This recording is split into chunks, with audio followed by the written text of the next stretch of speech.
Assalamualaikum warahmatullahi wabarakatuh. Halo, perkenalkan saya Siti Hanipa Destriani, mahasiswi S1 Keperawatan Universitas Muhammadiyah Sukabumi. Dalam video kali ini, saya akan memberikan pendidikan kesehatan tentang penyalahgunaan nafza dan bagaimana sih pencegahannya. Sebelumnya, ada yang tahu nggak apa itu penyalahgunaan nafza? Nah, kalau belum tahu, kita simak sama-sama yuk video berikut ini. Selamat menyaksikan. Nafza atau singkatan dari narkoba atau narkotika, psikotropika, dan obat terlarang adalah obat atau zat yang berasal dari tumbuhan dengan tambahan zat kimia lainnya, baik yang sintesis maupun semisintesis, yang telah menyebabkan perubahan atau penurunan kesadaran. Nah, pada dasarnya nafza ini akan memberikan manfaat yang baik apabila digunakan dengan baik dan dengan dosis yang cukup, seperti digunakan untuk anestesi atau bius pada pasien yang akan dioperasi. Namun, apabila disalahgunakan, justru nafza ini akan memberikan dampak yang buruk, bahkan menimbulkan kecanduan sampai bisa menyebabkan meninggal dunia.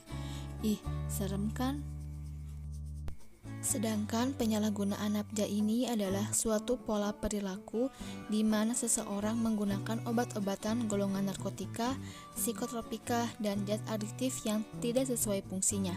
Penyalahgunaan nafza umumnya terjadi karena adanya rasa ingin tahu yang tinggi yang kemudian menjadi kebiasaan. Selain itu, penyalahgunaan nafza pada diri seseorang juga bisa dipicu oleh masalah dalam hidupnya atau berteman dengan pecandu nafza.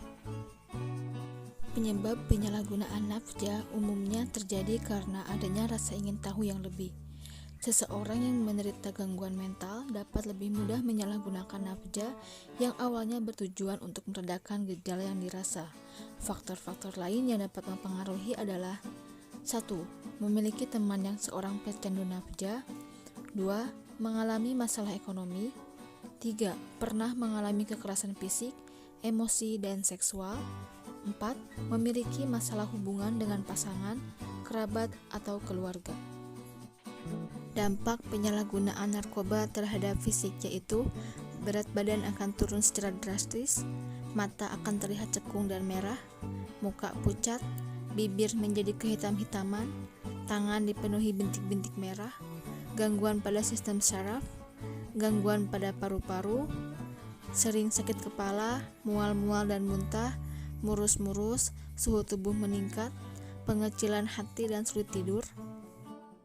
Dampak penyalahgunaan narkoba terhadap psikis yaitu lamban kerja, ceroboh kerja, sering tegang dan gelisah, hilang kepercayaan diri, apatis, penghayal, penuh curiga, agitatif, menjadi ganas dan tingkah laku yang brutal, sulit berkonsentrasi, perasaan kesal dan tertekan, cenderung menyakiti diri, perasaan tidak aman, dan bahkan bunuh diri.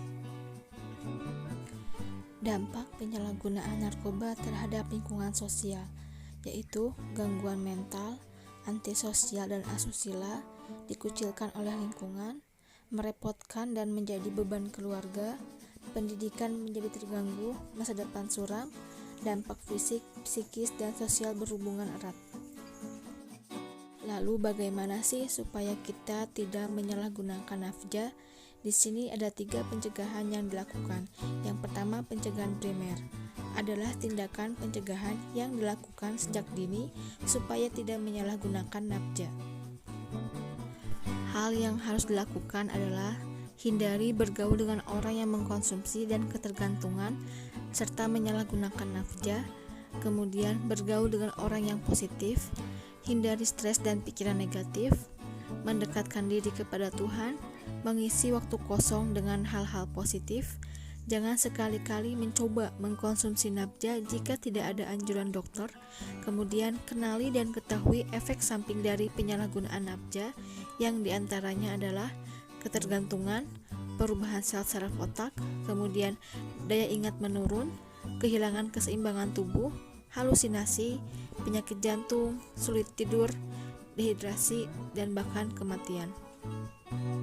Selanjutnya ada pencegahan sekunder. Pencegahan sekunder adalah untuk menginisiasi penyalahgunaan narkoba yang baru saja menggunakan atau mencoba-coba. Hal yang harus dilakukan adalah berusaha untuk berhenti mengkonsumsi nafza, melakukan konseling, mengikuti rujukan, lakukan aktivitas yang bermanfaat untuk mengalihkan pikiran supaya tidak mengkonsumsi lagi nafza, melakukan terapi atau rehabilitasi, lakukan pola hidup sehat. Nah, yang terakhir adalah pencegahan tersier yang ditunjukkan bagi para pecandu yang sudah lama mengkonsumsi narkoba. Dalam tahap ini, pecandu akan direhabilitasi. Dalam masa rehabilitasi, pecandu akan dipulihkan dari ketergantungan sehingga mereka bisa hidup normal serta kembali bersosialisasi. Nah, di pencegahan tersier ini terdapat 4 tahapan. Yang pertama, tahap menjauhkan diri. Tahap ini berlangsung selama 2 tahun sejak tanggal penggunaan terakhir. Yang kedua, tahap konfrontasi. Tahap ini berlangsung mulai akhir tahap 1 sampai selama 5 tahun dan tidak menggunakan secara konsisten lagi. Yang ketiga, tahap pertumbuhan. Tahap ini berlangsung selama 5 tahun atau lebih. Yang terakhir, tahap transformasi. Tahap ini sudah melanjutkan gaya hidup yang baru yang ditemukan pada tahap pertumbuhan. Kemudian, upaya pencegahan tersiernya adalah ciptakan lingkungan yang kondusif, lakukan konseling dan bimbingan, hindari pikiran negatif untuk mengkonsumsi lagi nafza, perbanyak mendekatkan diri kepada Tuhan, isi waktu luang dengan kegiatan yang berdampak positif.